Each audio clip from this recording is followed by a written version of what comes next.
नमस्कार दोस्तों, भाजपा को आरएसएस का साथ कितना जरूरी है, इस बात का अंदाजा आपने लोकसभा चुनावों के रिजल्ट से ही लगा लिया था। जब जेपी नड्डा ने कहा था कि उन्हें आरएसएस की कोई जरूरत नहीं है, उसके बाद जो रिजल्ट सामने आया वो चौंका देने वाला था। नरेंद्र मोदी की तीसरी टर्म की सरकार बैसाखियों के सहारे आ गई।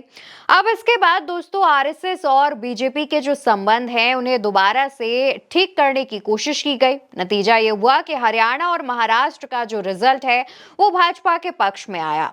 लेकिन दोस्तों यहाँ पर बीजेपी और आरएसएस की इस जोड़ी को लेकर के विपक्षी लगातार हमलावर रहे हैं। विपक्षी जानते हैं कि आरएसएस के बिना भाजपा कुछ नहीं है और भाजपा कुछ कर भी नहीं सकती है।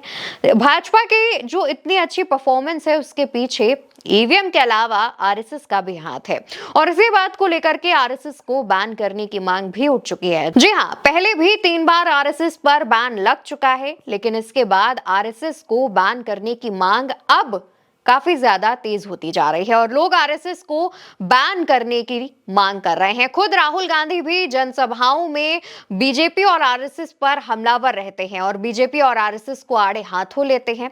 साथ ही जब महू में रैली हुई थी, जय बापू जय भीम और जय संविधान की जो जनसभा संबोधित की गई थी, उस दौरान भी मल्लिकार्जुन खड़गे ने यह मांग की थी कि आने वाले दिनों में आरएसएस को बैन करना चाहिए और इसके लिए सख्त कदम उठाने चाहिए। अरे भाई, वल्लभ पटेल ने बोला कि जो लोग गांधी जी को मारे, हमारे नेता को खत्म किए, उनको मैं कभी छोड़ूंगा नहीं, वो बैन करूंगा।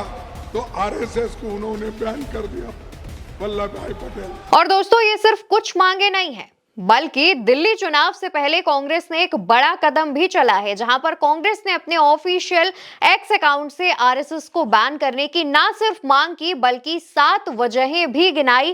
कांग्रेस ने बताया कि कौन सी ऐसी 7 वजह हैं जिनकी वजह से आरएसएस को बैन करना चाहिए। दोस्तों कांग्रेस ने अपने ऑफिशियल एक्स अकाउंट पर लिखा कि आरएसएस देश के लोकतंत्र के लिए खतरा है। इतिहास गवाह है कि आरएसएस ने हमेशा ही लोकतंत्र और संविधान का अपमान किया है।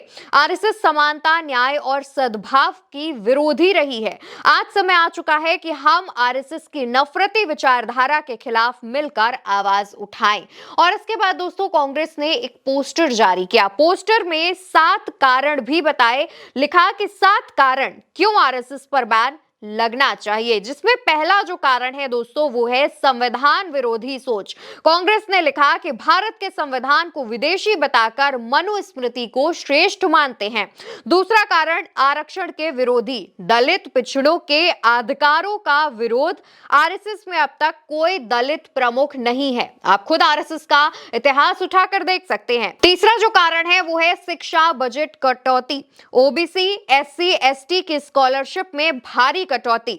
चौथा कारण महिला विरोधी मानसिकता, महिलाओं को पारंपरिक भूमिकाओं तक सीमित रखने की सोच। पांचवा कारण है राष्ट्रीय प्रतीकों का अपमान, दशकों तक तिरंगे को आरएसएस ने नहीं अपनाया। छठा कारण अल्पसंख्यकों पर हिस्सा, मुसलमानों और ईसाइयों पर हमले। और सातवां और आखिरी कारण जिसमें लिखा संस्थाओं पर कब्जा, सरकार, शिक्षा, प्रशासन और संस्कृति में आरएसएस की घुसपैठ। तो दोस्तों ये वो 7 कारण हैं जिनकी वजह से कांग्रेस ने आरएसएस को बैन करने की मांग की है और ये कोई पहली बार नहीं है। बीते कई समय से आरएसएस को बैन करने की मांग उठती चली आई है। कई जनसभाओं में कहा गया है। कर्नाटक में भी एक जनसभा हुई थी जब मल्लिकार्जुन खड़गे के बेटे प्रियांक खड़गे ने आरएसएस को बैन करने की मांग कही थी और साथ ही बजरंग दल को भी बैन करने की मांग कही थी। अब दोस्तों आरएसएस को बैन करने की जो मांग है वो तेज होती जा रही है। लगातार विपक्ष के जो नेता हैं, तमाम बड़े नेता इस बात को मान रहे हैं कि आरएसएस को बैन करना चाहिए और कांग्रेस ने इसके लिए पहला कदम भी उठा लिया है और एक पोस्टर बकायदा कारण के साथ जारी कर दिया है। देखना होगा कि क्या दिल्ली चुनावों पर इसका कोई असर पड़ेगा और साथ ही जिस तरीके से विपक्ष आरएसएस को बैन करने की मांग पर एकजुट हो गया है, आने वाले दिनों में क्या इस पर कोई एक्शन लिया जा सकता है। फिलहाल ये वो तमाम सवाल हैं, लेकिन इन 7 कारणों पर और साथ ही साथ आरएसएस को बैन करना चाहिए या नहीं, इस पर आपकी जो राय हो वो कमेंट सेक्शन में जरूर बताइएगा। फिलहाल के लिए वीडियो में इतना ही। वीडियो आप उल्टा चश्मा यूसी पर देख रहे हैं। मेरा नाम अवंतिका अवस्थी है।